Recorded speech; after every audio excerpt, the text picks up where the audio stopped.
And here we have Alexandra also. Great.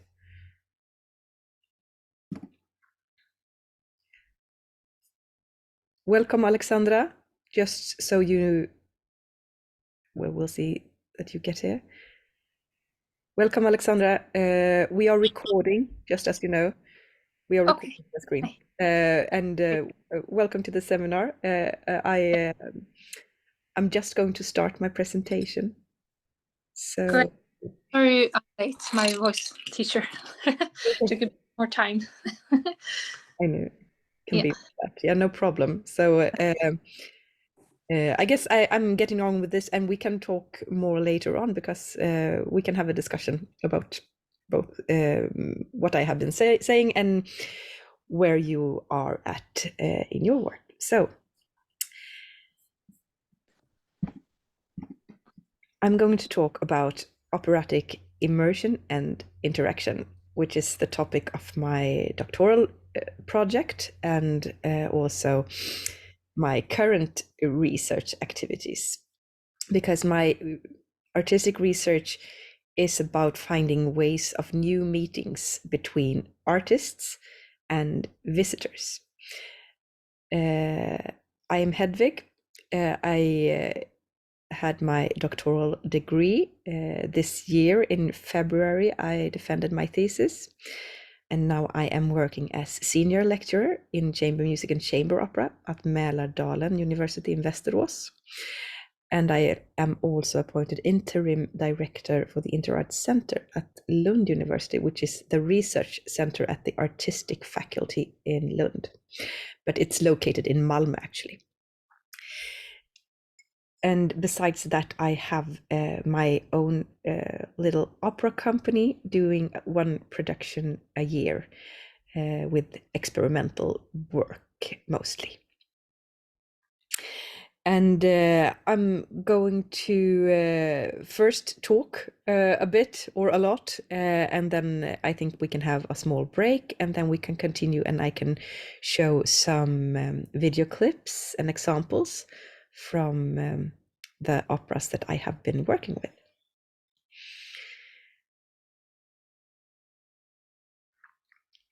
So here am I in 2009.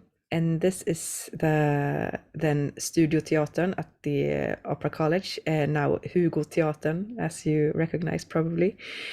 And this was the degree project or the final performance in my opera education in Stockholm.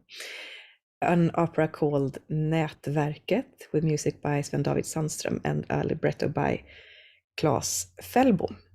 And I'm standing in the front there holding a gun and threatening the director, Tobias Ringborg, to start conducting the orchestra. The plot in this opera was basically that we were terrorists holding both the orchestra and the audience captives in a theater. It was based on an actual event some years earlier. I think it was in Russia, where terrorists did just that, holding an audience hostage within a theater. And we did this singing. So we were singing terrorists. And that was the starting point of me wondering about how can we as opera artists meet our audience, the visitors, our guests in other ways than the just formal way of doing it in opera houses and such, in a more playful way, if you like. And this production was not unproblematic. It was very confusing. It was not consequently done. It was a lot of information going on saying that we were in an opera or that we were opera singers. It was a lot of what you call cognitive dissonance, making both us as artists and the audience confused about how to behave, because we're not used to behave in a playful way when going to the opera. And after that, I started my career as an opera singer. I went to work as a soloist at the Malmö Opera the first year after my graduation. But I never found a home in the opera world. It wasn't actually for me. So after a year, I quit auditioning and started my own opera company in order to do my own stuff. And that is what I have been working with since then, actually. My career has been part-time being in the academy in different jobs, and part-time doing my own opera productions together with other professionals. So it's an alternative way, if you like, of doing opera. We call it indie opera, to do indie opera instead of traditional opera. But everything is with a operatic voice in center, but mostly with new music. A lot of collaborations with contemporary ensembles and musicians and composers.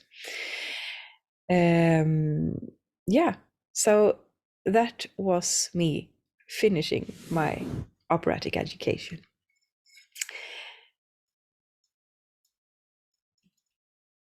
I'm going to start with mentioning some of my starting points as researcher. And of course, you know something about this already because you are doing research projects. But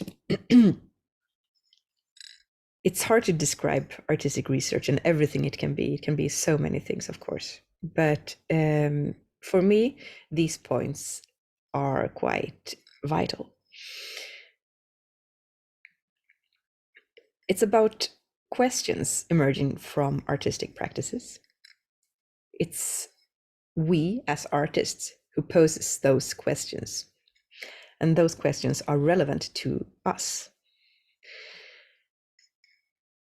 Also, I think, at least in my case, that it's important to note that artistic practices can be used as methods for inquiry. We can find out things by ways of doing art. And furthermore, artistic research can be about development of new artistic practices, of changing the existing practices or innovating new practices.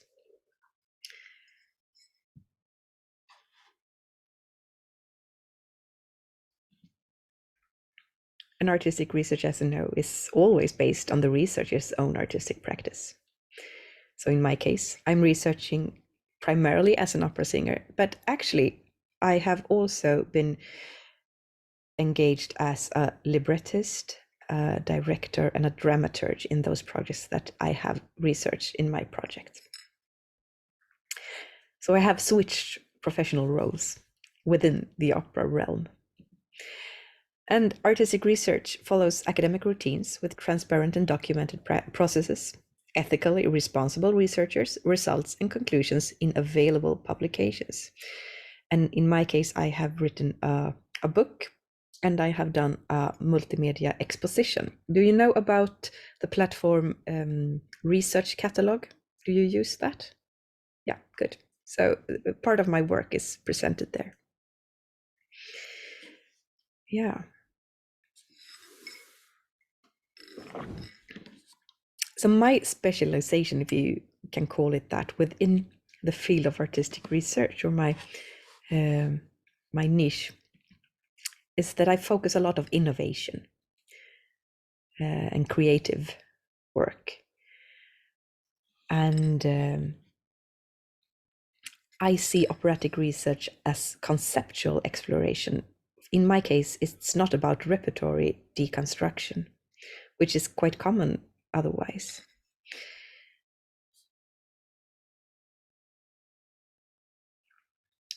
And when I talk of opera as concept, it's always about relations about between the text, the music, and the theatrical elements, the performative elements.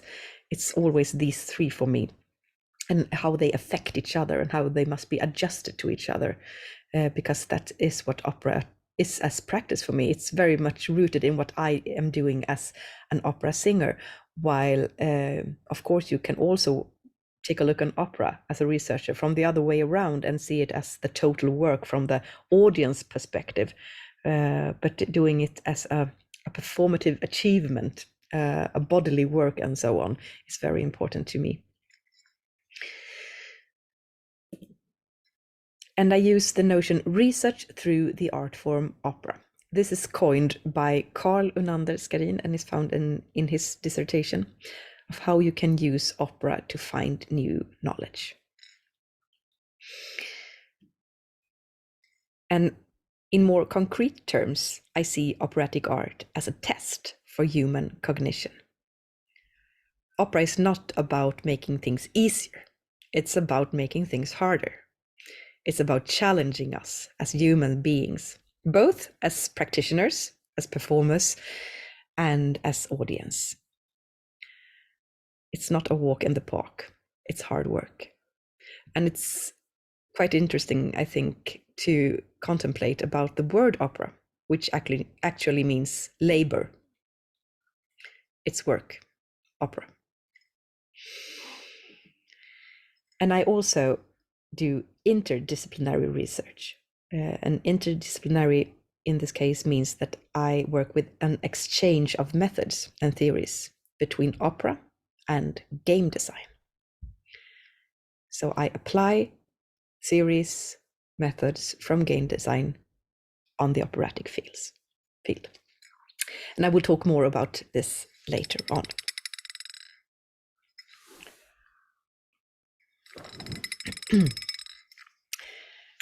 And this is what provokes me, the presumed death of opera, because I don't think opera needs to be dead or still evolving or anything. But it is very interesting to see how we have handled and talked about opera during the 20th century, because something is happening. Something has happened to opera, which some of us fight and some of us go with. But I'm going to mention some points in history here, which I think has added to the thought of opera as being a dead art form. It is a fact that we have a new total work emerging from about the 1920s, and that is cinema. And that makes the audience go to another place to see a total work.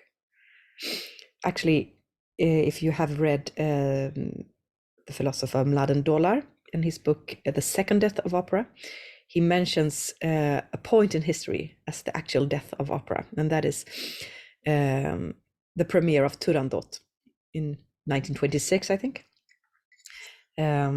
which he regards as the last opera, the last actual opera. Of course, we know that isn't quite the case, but it is some kind of change happening there in operatic repertoire. So that's the first point. Cinema comes.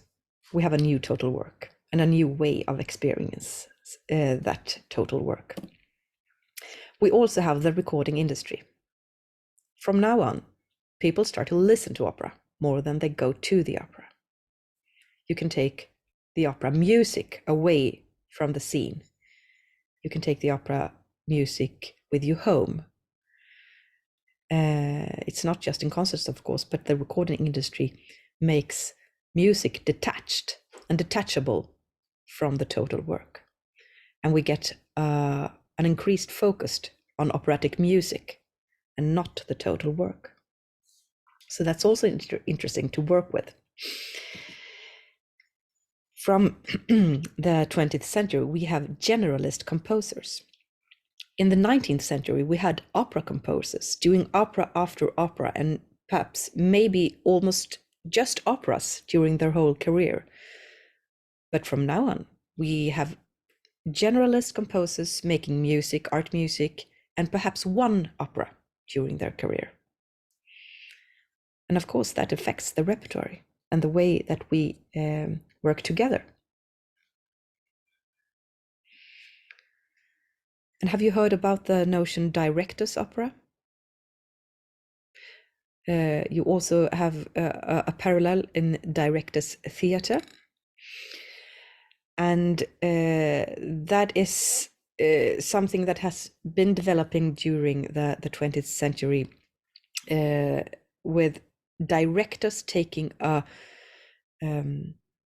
primary position in the operatic projects. It's very much about the director's vision and his or her ways of reworking the existing material and revising it in order to fit a contemporary scenery, a plot, connecting it to now living persons or happenings, and mirroring it in contemporary life. And the director was not such a primary figure in earlier opera. So it's a shift in emphasis. We also have a thing called post-opera. And it's a parallel to, or maybe a part of, post-dramatic theater, where theater has been in the avant-garde of the 20th century been less dramatic and less linear than before. And in post-opera, this notion is coined by a researcher called Jelena Novak. And she describes this as a way of splitting up the operatic work and making works that are split up, so that perhaps an opera singer do not sing but is recorded. So we have the opera singer's voice or the opera singer's image on a video, and then the music from another place. So there are many different sources working together in post-opera, but they are split up. It's not a unified synthetic performance as we do as opera singers, when we deliver everything at once. But instead they have, well, it can be a written text on a screen and then a sung melody to that. But it is split up in many media. That is post-opera. And that is frankly quite different to what we are doing as opera singers, I believe. So these are some trends. We have also contemporary ideals. And I think that there is an increased expectations on clarity and naturalism, that the stylism of opera is seen as an obstacle and even a flaw sometimes, in the general idea of opera, at least. And I don't think it necessarily is. I love the stylism of opera acting and so on, and we have also the trend with, or the current technology with supertext in opera, where we expect to have all the text, not just glimpses of the text as you have when you hear it naturally.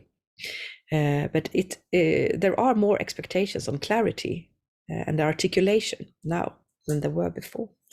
And that is, of course, hard because contemporary audiences and young people and so on, they are used to clarity in cinema, in movies, in computer games, in TV, and in recordings and so on. But that high fidelity is perhaps not what opera is good at. And that can be an obstacle, I think. But it's discussable, of course. But then we have the immersive theater coming, and it sparks a new interest in live performed total works in the early 21st century. Have you heard about immersive theater? You have heard the word, perhaps. Okay, good. But I can say something about it. It's a format It's actually a variation of formats where the audience or the visitors are often roaming freely in a venue. It's a way of surrounding audience as a group or as individuals with performance. It can be promenade theater, it can be escape room adventures, it can be, everything, both digitally and materially. And internationally, immersive theater has been claimed to be the most trending form of theater in the 21st century. So it's something that is very much discussed and quite popular in some places. And famous works within immersive theater has been done by, for example, the company Punch Drunk, who has been working in New York and Shanghai, I guess, London, where they have done gigantic performance experiences in the immersive formats. Yeah, okay.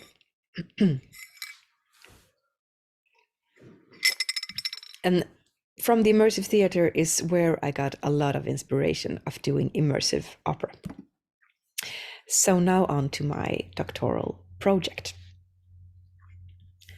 I'm researching immersion in opera. Are you acquainted with the notion immersion? I'm going more in depth into this later on, because it can mean many things, of course. But in Swedish, I have started to say immersion also. It was actually one of the words in Nyordslistan 2019 as the most one of the most trending terms in Swedish. So I guess we can say immersiv teater or immersiv opera in Swedish. And I did my doctoral project in Gothenburg at the Academy of Music and Drama, starting in 2016 and finishing now in early 2022. And I think immersion in opera is very interesting and very suitable to study. It is a topical issue within many fields. Excuse me. There are studies in immersion in psychology, in game design, in sociology, and so on. So why not in opera? And I think that opera can be especially suitable for studies of composed and multimodal immersion, because we can work with immersion in many ways. I will come to this again. Immersion can be done by sound and vision and even language and also social factors. You can be immersed within a group and so on. Time can be an immersive factor when time is shrinking and you get more into stuff and so on. And I think that immersive opera poses a new artistic challenge that requires problem solving and creative work.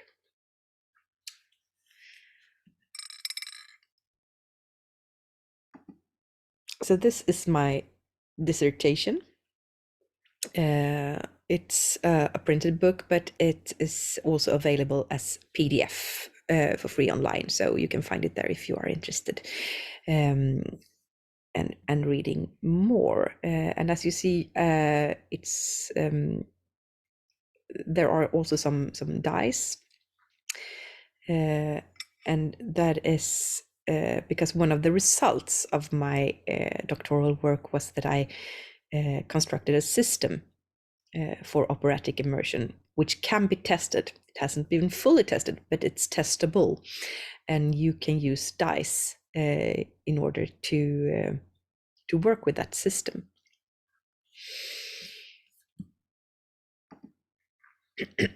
So some words about the term immersion. This is a quote by Marie-Laure Ryan, and in her book Narrative as Virtual Reality. And I should say I'm not working with virtual reality. I'm working with actual opera, physical material opera and opera singing. It could be, of course, possible to study immersion in virtual opera also, but I have not done that. But Marie-Laure Ryan says that as for the terms immersion and presence, they capture two different but ultimately inseparable aspects of the total effect. Immersion insists on being inside a mass substance, presence in being in front of a well-delineated entity. So it's not about presence. It's about immersion. It's something else. And I think it's also important to make a distinction between immersion and flow, even though they are sometimes used as synonyms. But flow is being occupied by an activity in which challenge and ability are perfectly balanced, but immersion is being occupied by a fantasy. So that's the hard difference between those two. They are, of course, related, and they could be experienced in similar ways. And then immersion, a person who is in flow or who is immersed can, of course, behave in similar ways. But immersion is a mental state, thinking of something particular.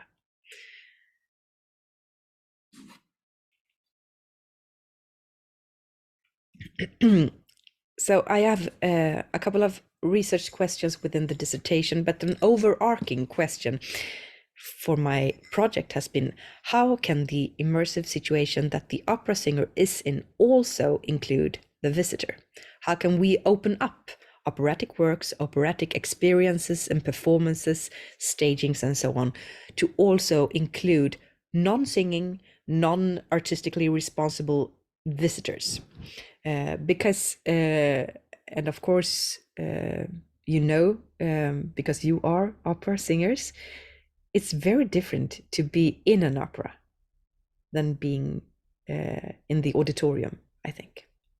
It's a different kind of sound environment, social environment, aesthetic environment, and so on. And how can we share that inside experience with visitors from the outside, I have asked.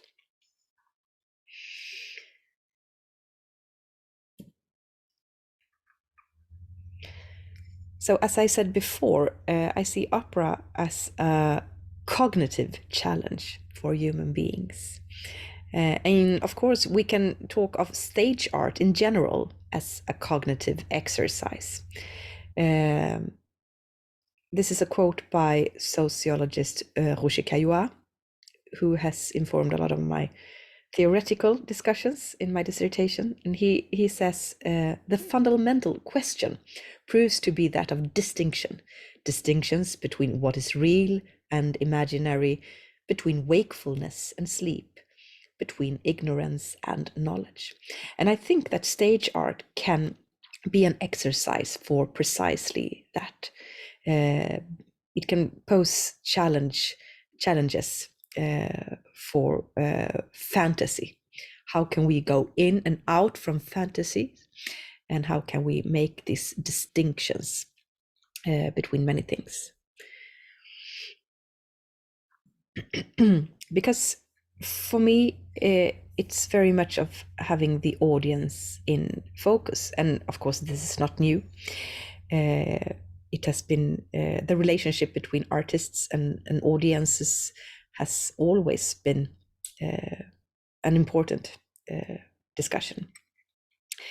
So looking back in history, we have some different approaches to the audience.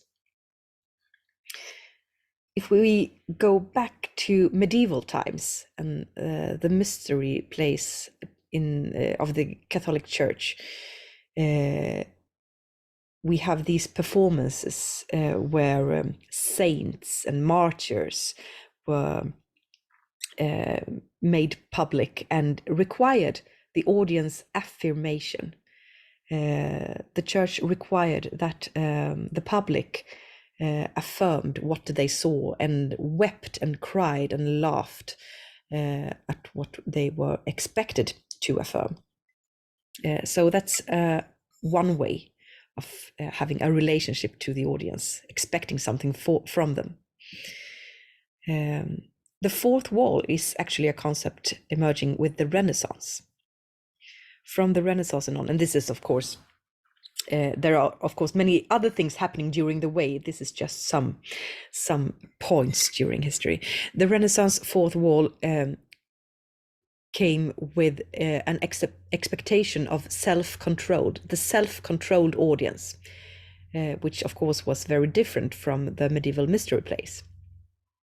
It was not about not reacting to what happened on stage, to show that you didn't take it seriously and that you was not affected, at least not outwards. So it's another approach. The darkened auditorium was introduced with Richard Wagner in Bayreuth. And until then, as you probably know, the opera and the theater was a place for social interaction. It was a place for conversation, dining. The audience could move freely, go in and out, and so on. But from now on, Wagner trapped the audience in the darkness. They could not anymore go in and out and move around. They could not talk because it also was silent. It required full concentration of the lit scene. So it's actually something that we nowadays take for granted and as a convention, but it was a very dramatical change in the late 19th century.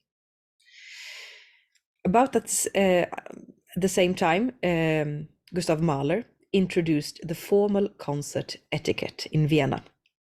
He wrote down how the audience was supposed to behave. So this comes with the late 19th century. Now, artists and venues required discipline from the audience.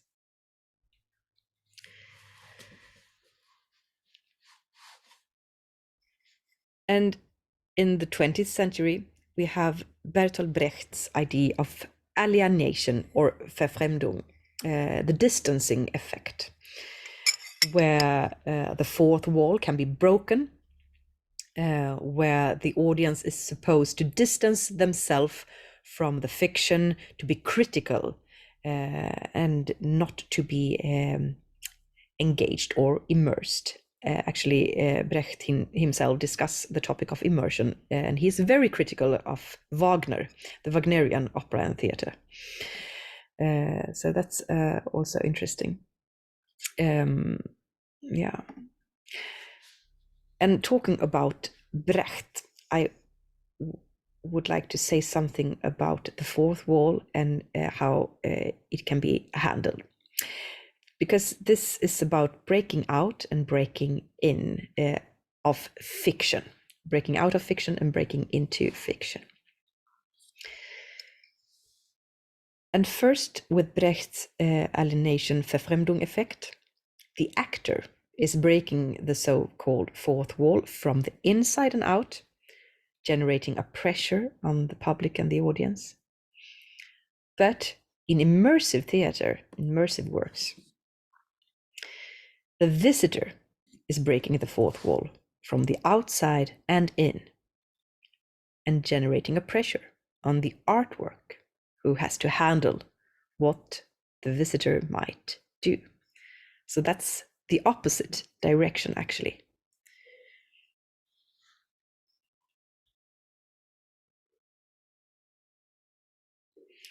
So in the background chapter of my dissertation, I have made a comparison between the Brechtian alienation and immersion.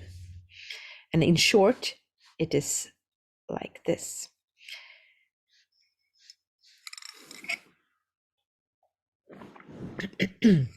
Alienation is based on disenchantment and exposure, but immersion is based on ambiguity and obscurity.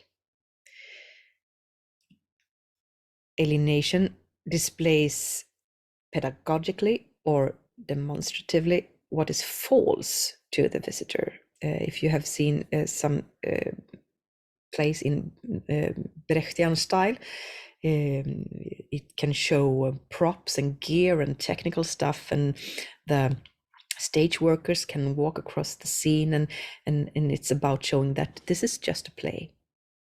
Don't get fooled by it. We can help you with seeing that this is just real people doing crazy stuff. And immersion tests the visitor's ability to decide for themselves what is true.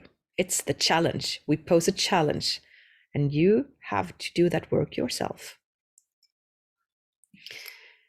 Alienation presumes that the visitor already from the start needs to be waken up and shaken up. But immersion requires that the visitor autonomously wakes up and sobers up afterwards the immersive experience has ended.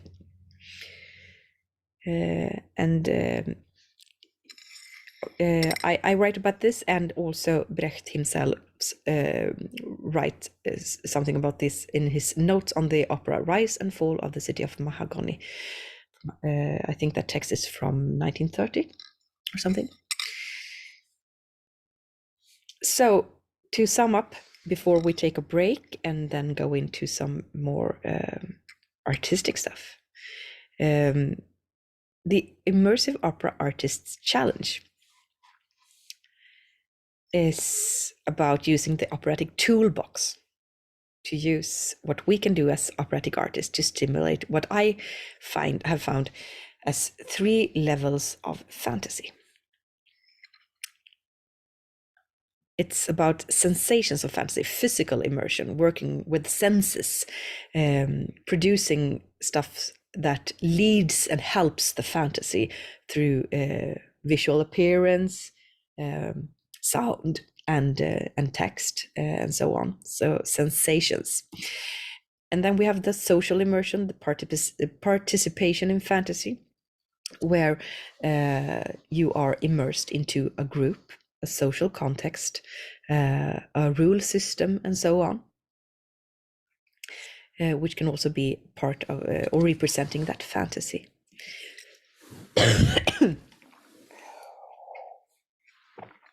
And then we have anticipation on fantasy, psychic immersion.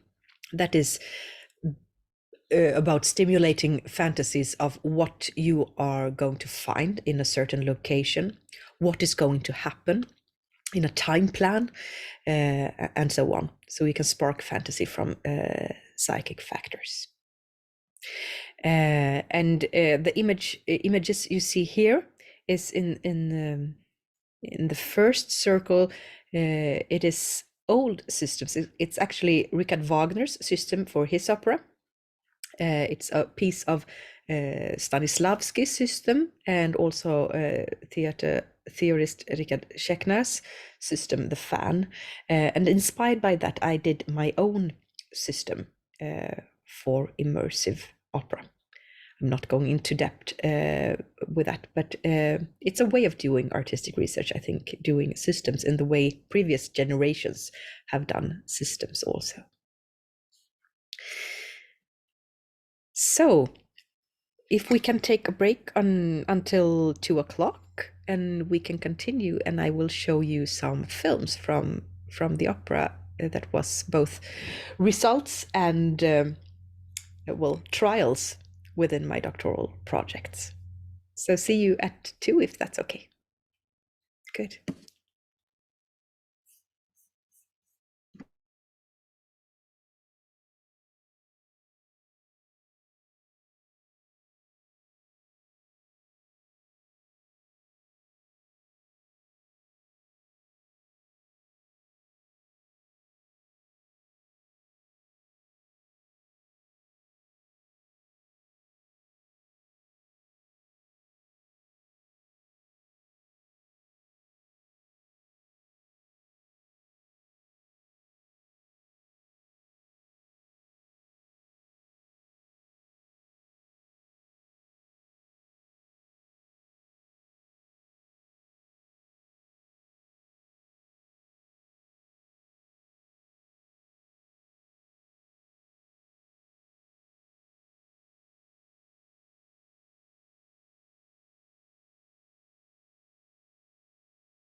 So, welcome back. I will continue sharing my screen. So, here we go. During my doctoral project, I produced 4 chamber operas. And as I started to say, I have been working with my own opera company since 2010, and that means that I had the opportunity to try out some things before I started my doctoral project. So I had been piloting some ideas of how to work with immersive and interactive elements in opera. In 2011, we did our first so-called role play opera, where the visitors could role play citizens in a fictional dystopic nation called Anphasia. And we took them down below Earth to a gigantic bunker where we had an operatic performance with the centered around the audience as captives. And of course, that was very much in line with the network, which I talked about in the beginning.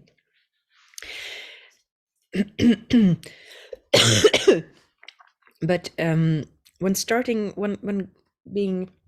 when got in the position as a doctoral student in Gothenburg, I had already commissioned a new opera, and that opera became the first production within my doctoral project.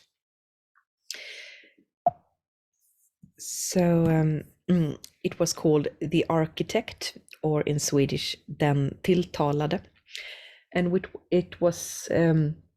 it took place in the same dystopic fantasy nation as my earlier operas. This nation called Anphasia, where everyone is happy just as it is, and very nostalgic people. And they are very afraid, and they don't want to talk about hard things. It's like a fantasy safe space for adult beings. And it was inhabited by many different creatures. So in The Architect, we set up a mock trial where my character, Margaret, was accused of something unmentionable.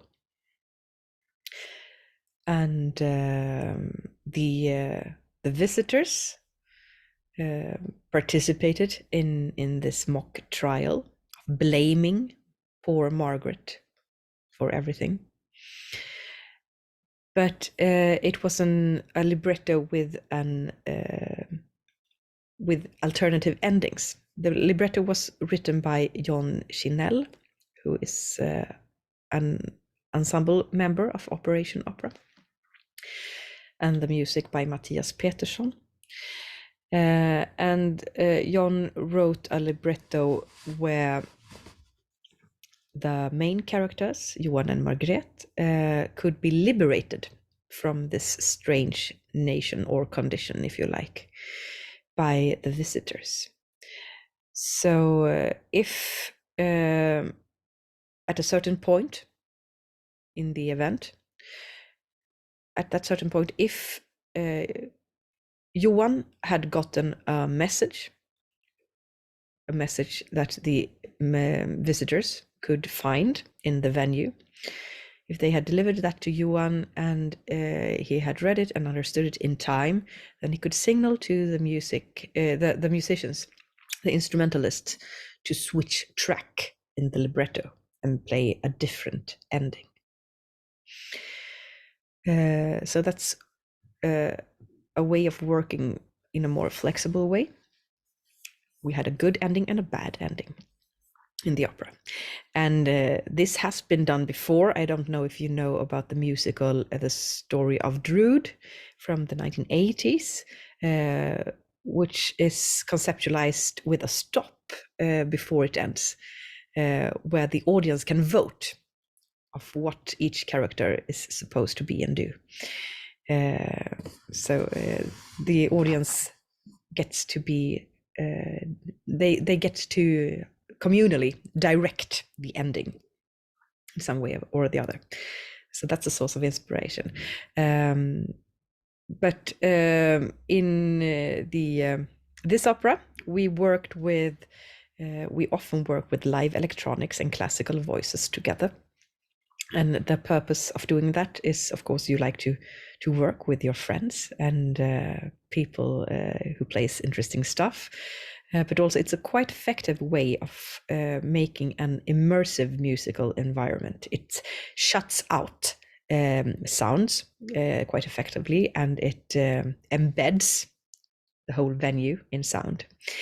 And I'm going to play some excerpts from The Architect from 2017.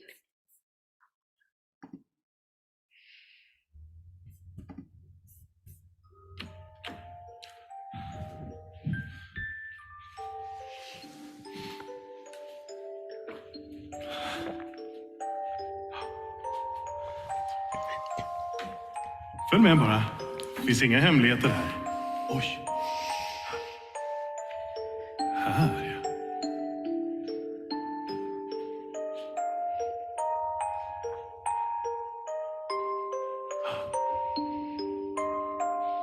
Kom in, kom in.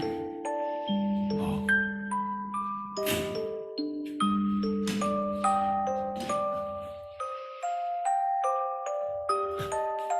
Oj. Pratar jag för mig själv nu igen? Ursäkta.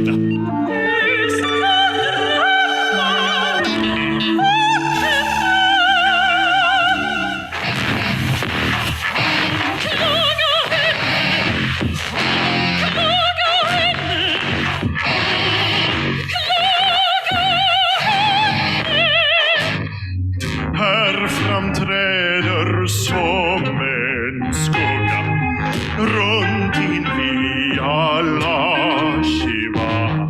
Margret, vi dömer dig till korrektion. Din uppsyn ska ändras igen utav tacksamhet. Din kropp ska förräknas som möjligt.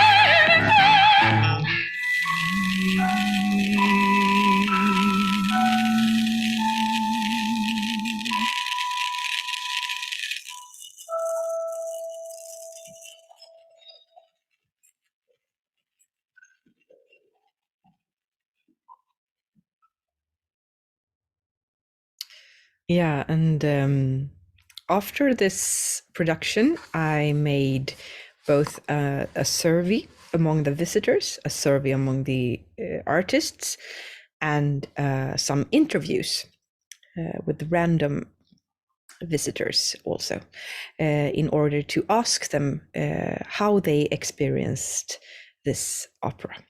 And what came out of that was that many of the visitors thought that it was not very interactive. It could be much more interactive because they compare it to computer games and other things. And as we know, opera takes time. Opera singing takes time. Opera characters sing what they think, making these lyric bubbles, we call them, or cut scenes. So the expectations from the visitors when saying that something is going to be interactive is quite high. Even though the opera artists thought that, oh, this was very interactive in comparison to a regular opera. There were also comments about that it is that there were differences between instrumental music and vocal music, or vocal parts in general, even speech, because it felt more comfortable to move around when there was just instrumental music, and it was not that comfortable to be moving around when someone was singing or speaking. So that also affects interaction when you compose these kind of works. The last thing that was commented upon was that it were problems when you don't know the rest of the group as a visitor to interact in a format that is so new and so well unknown to you. And many of those I asked questions said that they hesitated to interact because they did always look out for what the strangers among them thought of them and how they looked upon them and so on. So you get an audience in an audience when doing this quite easily. We have done these things before in many different audience groups or sizes of audience groups. And there is some kind of limit, which I have not, it has not been proven in any way, but it's a clear difference between doing immersive opera when there are maximum 20 persons. We have done performances with up to 100, and then you get people standing around. You don't get individual action when you have like more than 20 or 30 persons around. Well, with that said, what I thought about after this opera was how can I make operas that excludes audience members from putting pressure on each other, from watching each other, from perceiving each other. And the following year, I did 2 operas with this in mind. The first opera, I don't know if you have met Kent Olofsson also. He has probably showed some pieces of this opera, which we did together. And sorry, that is In the Darkness, Everything Went All Black, which was an opera experience in total darkness, complete darkness. Sorry, but not with blindfolds. We wanted the visitors' eyes to get used to the darkness.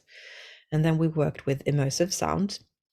And we were 2 opera singers moving around in the darkness with IR cameras so that we could see in the darkness. And we could perform, not only sing, but we could actually theatrically perform in the darkness among the audience. Even though they could not see us, but we could see each other and them. Sorry. And this opera, it didn't have a clear story or plot, not clear characters. It was just about a situation of being trapped in the darkness and how to find a way out. So it was dramatic, of course, but not a regular plot. That also meant that we didn't say who we were, where we were, when it was, and so on. We didn't give any details of anything. And after the performances, I handed out a survey again in order to get to know what was the visitors fantasizing about.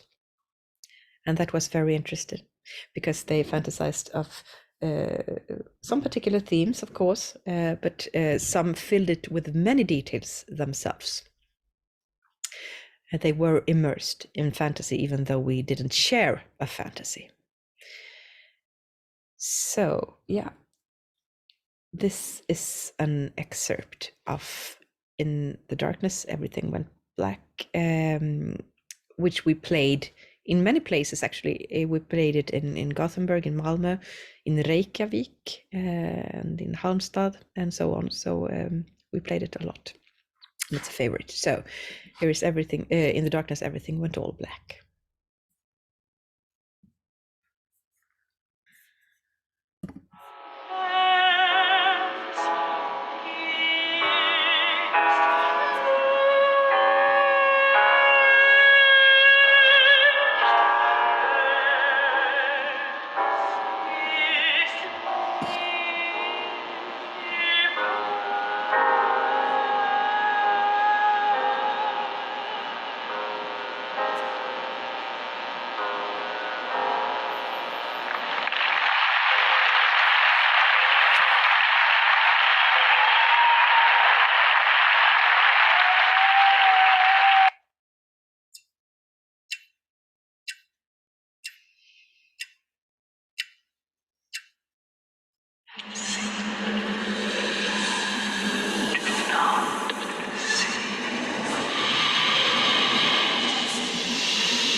Yeah, as I said, we wanted the visitors' eyes to get used to the darkness, to embed them in darkness.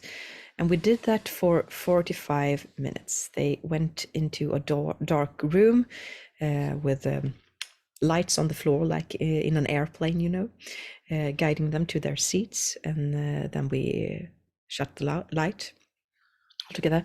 And it was dark in 45 minutes. Then a flash went out and showed the room and the characters and everything.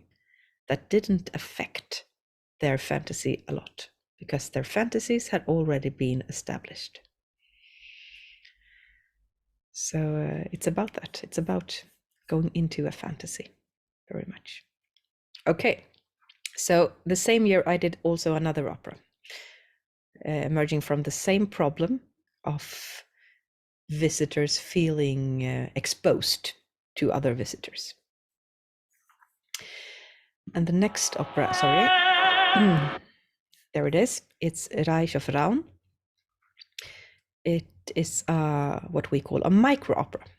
It is actually the world's shortest opera. We broke the world record with some seconds. It's an opera in maximum 3 minutes.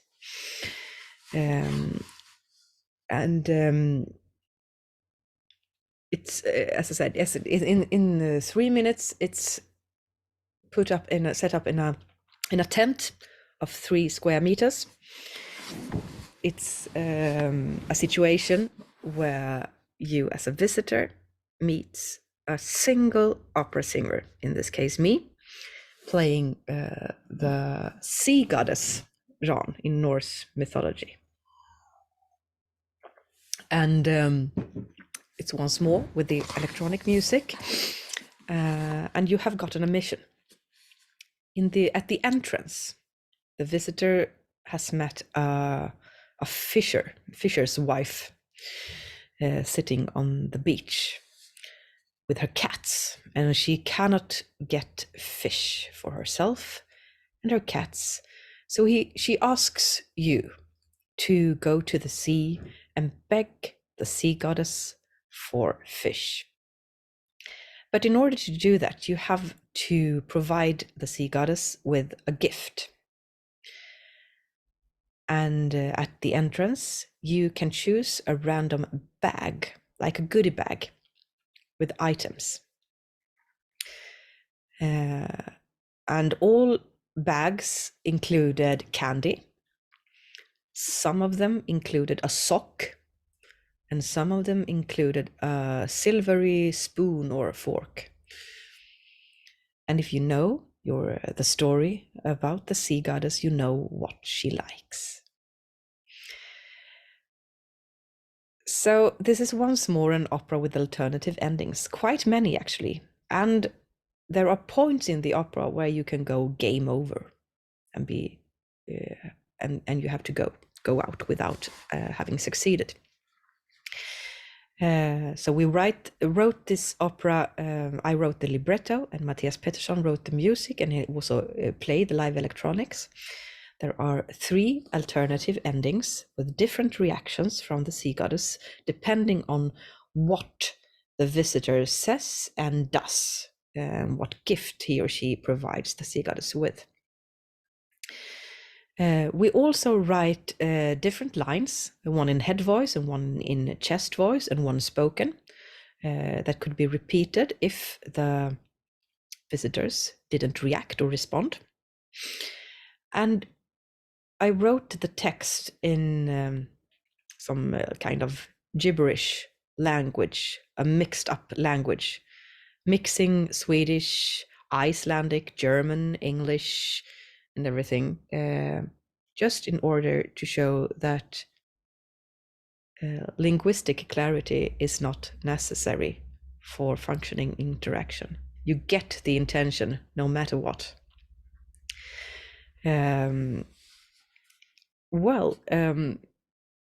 So we have played this a lot. When you play a 3-minute opera, you can do it several times, of course. You get quite tired of doing the same thing over and over again. but we did a lot of documented performances on this. And I'm going to show you a performance where Lena, who has given her consent to show you to show this, she is coming to Ran, and she is very enthusiastic, and she surprises Ran. I don't work a lot with improvisations. There are others in our group that do that and are happy to do that, but I like to know where I am and have prepared and so on. But here Lena puts me on the spot because, yeah, you'll see. Here is Lena in Reichshoffran.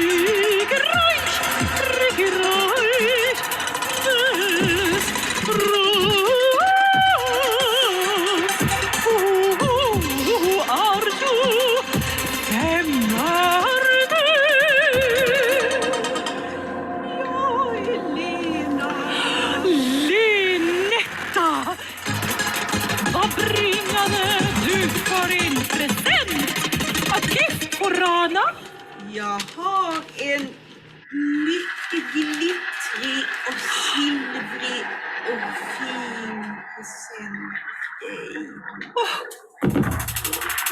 Shiny, shiny, glansande linrana.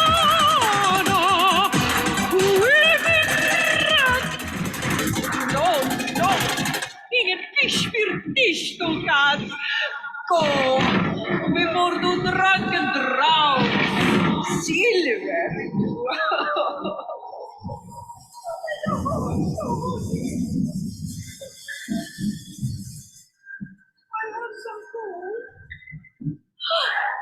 Candy for me? Söte fräck. Finer mig. Ska få den största fish. Biggest bounty for my friend.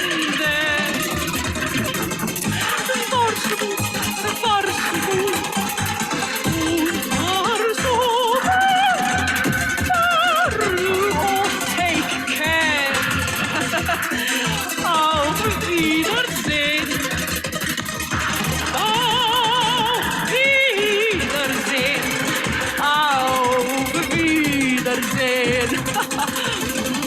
varsågod.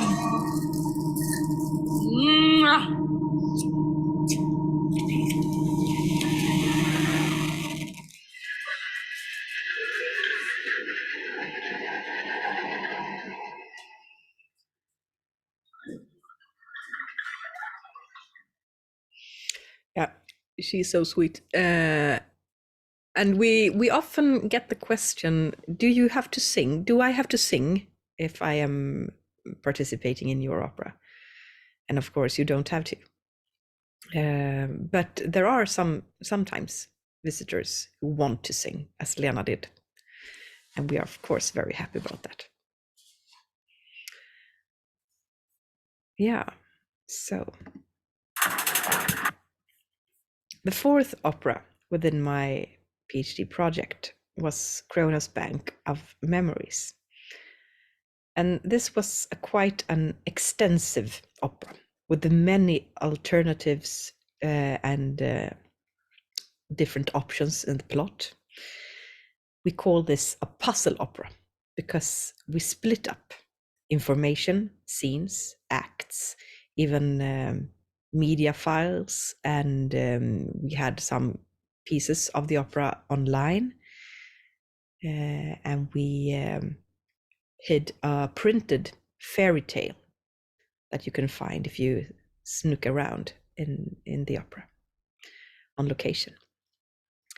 And Kronos Bank of Memories took place in empty shop stores.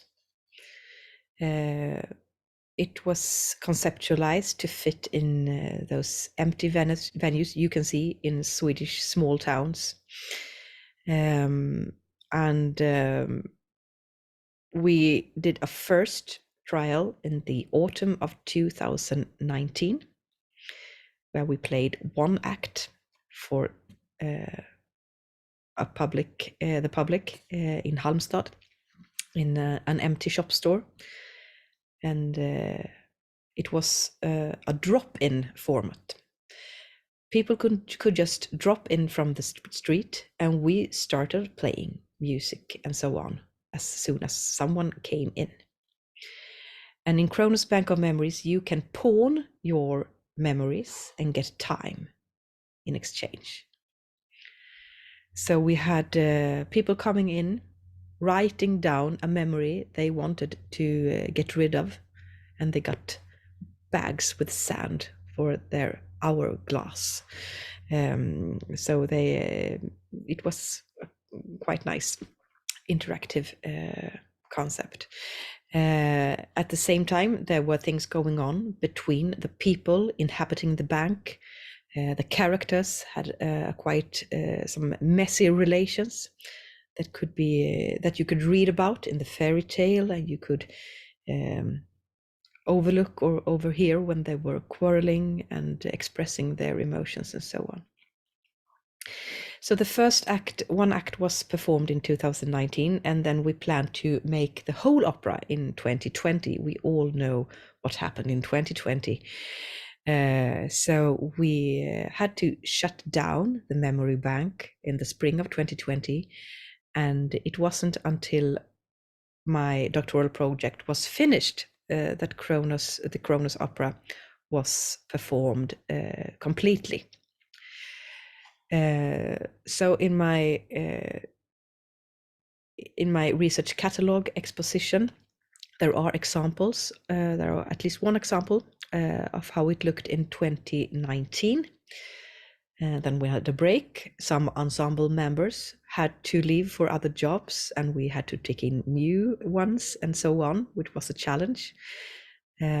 But now in October, we have finished the whole opera, and we have played it a lot of times.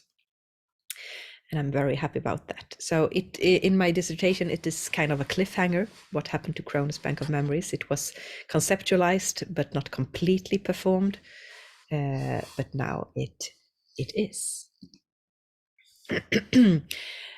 So the next film is from quite recently. It's from October, and it shows the concept of Kronos Bank of Memories as a puzzle opera, as an interactive, immersive role play opera. So here is Kronos Bank of Memories.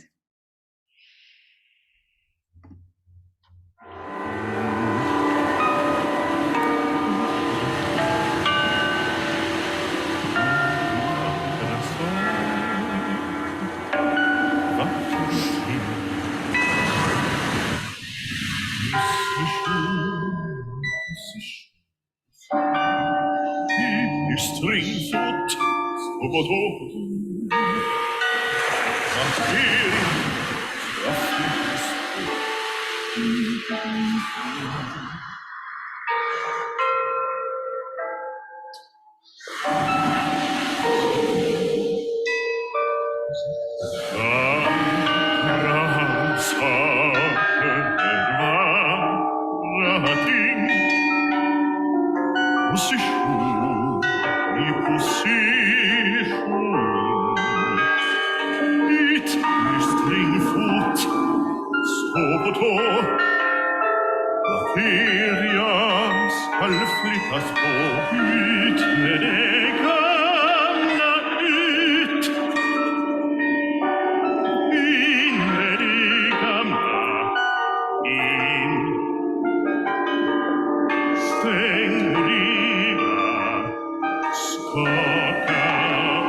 fortsatt sus och dus. Selektera och kassera, restaurera, utrangera. Vinner flik i sand och grus. Har ett fortsatt sus och dus. Selektera och kassera, restaurera, utrangera.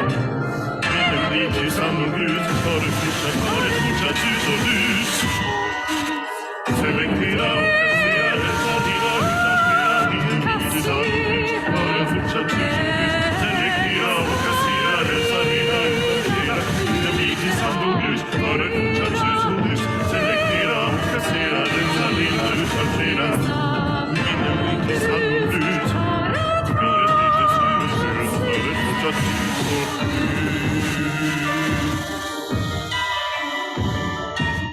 Ja, men då har vi ju en insättning. Ja, jättebra, jättebra.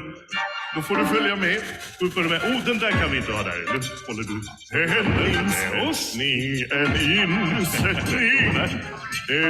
insättning, en omsättning på oss. Tackar och lycka till med livet. Sätt ner. Oj, minnet borta. Där kom det. Okej. Jag är med. Får jag gissa nu?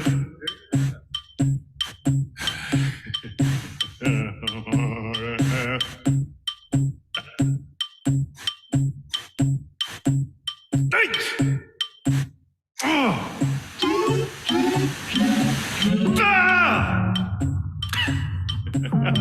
Kan bli så. Det fanns ingenting. Kan bli så upprörd om man... Ingenting! Det fanns ingenting. Inget landskap var just som kartan när den skulle försöka efterlikna. Var det platt och torrt och kargt, men så såg jag dig.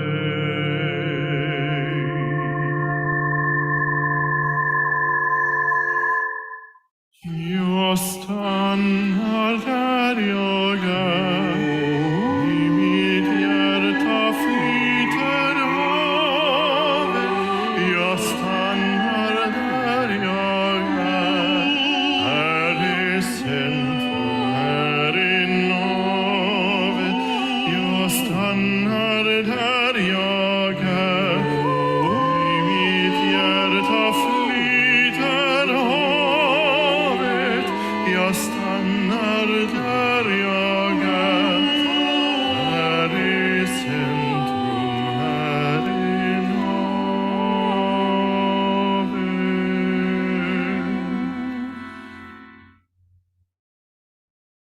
Yeah, that was Kronos Bank of Memories, and it's quite fun because my part in this production is that, of course, I have written the libretto and directed the piece, but when the performances come, I'm standing outside the shop store on the street in order to get people going in, because this is not an opera that you book a ticket for or buy a ticket for.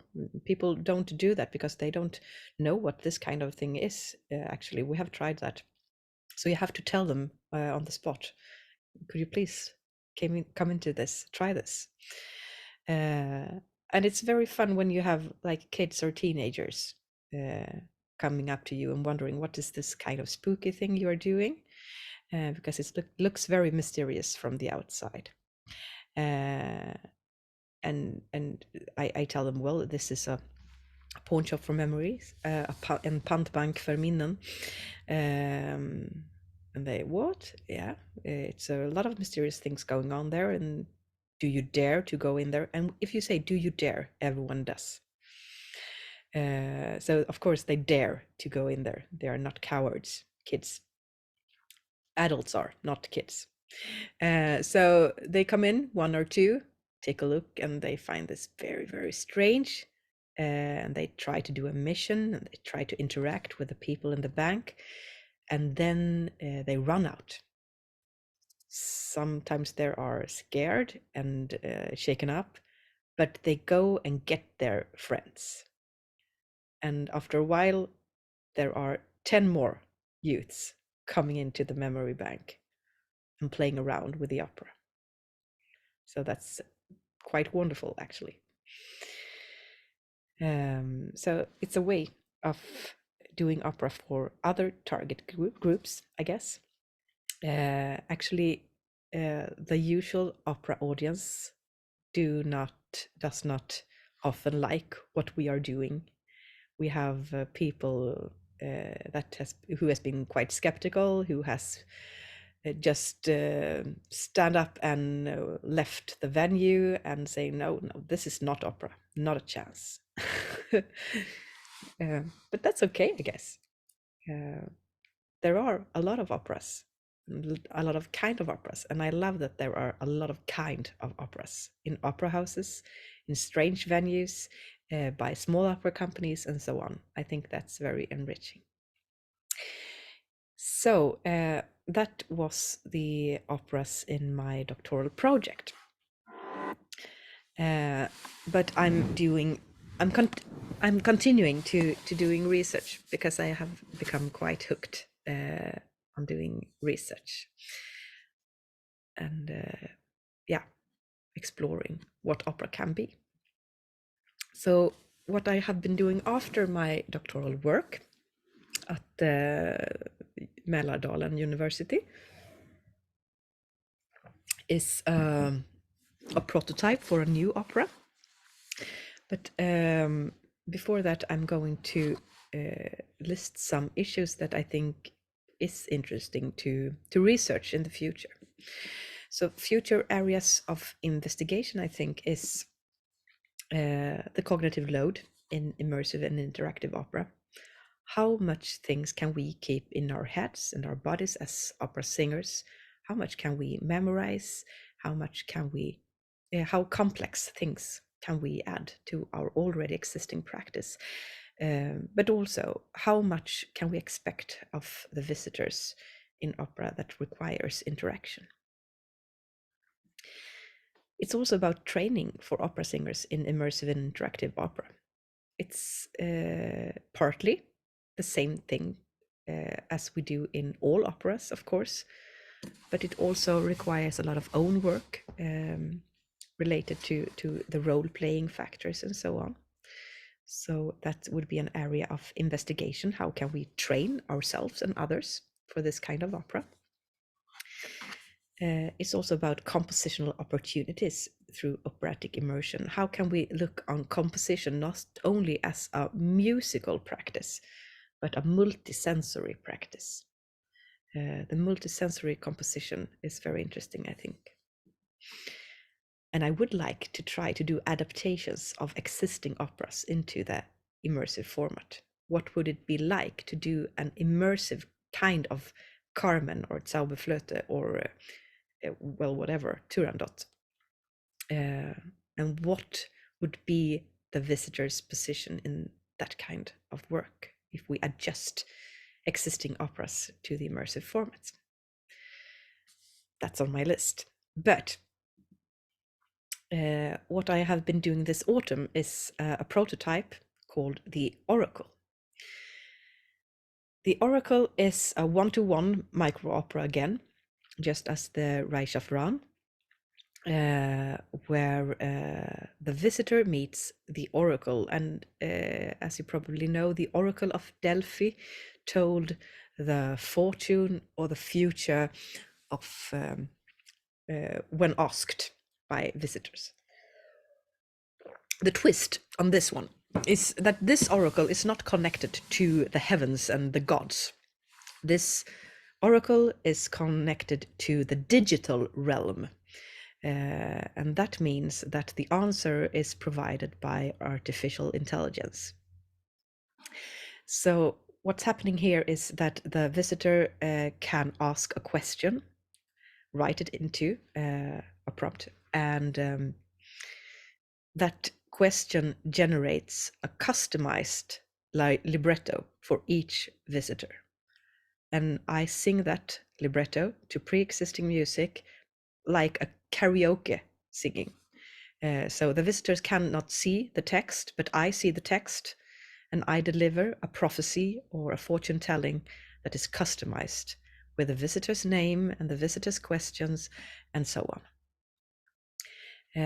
The AI doesn't work perfectly, so the project is very much about how I, as an opera singer, can interact with both an AI agent and a live presented visitor in front of me at the same time.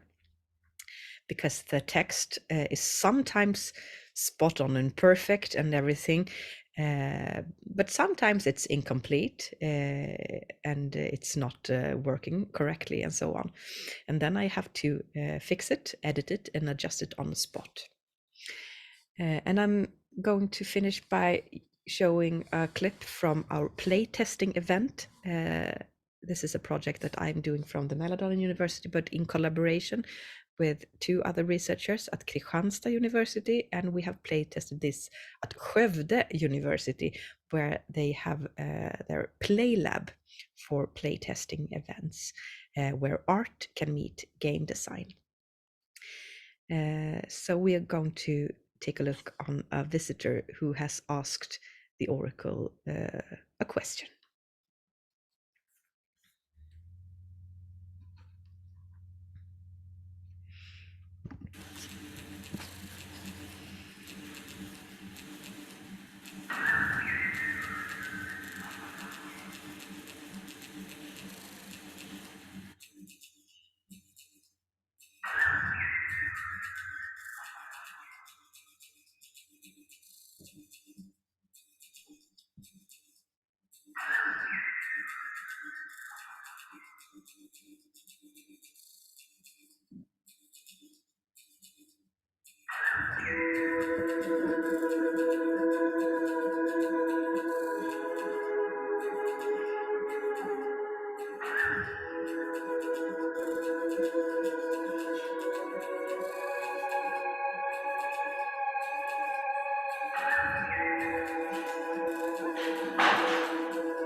Yeah, that was the Oracle, and this is going to be expanded into more material next autumn. So we are going to compose more music and work on the AI agent and so on. So I'm looking forward to that. And that was my presentation. So if you have any questions, I am happy to answer them, and I will stop the recording here.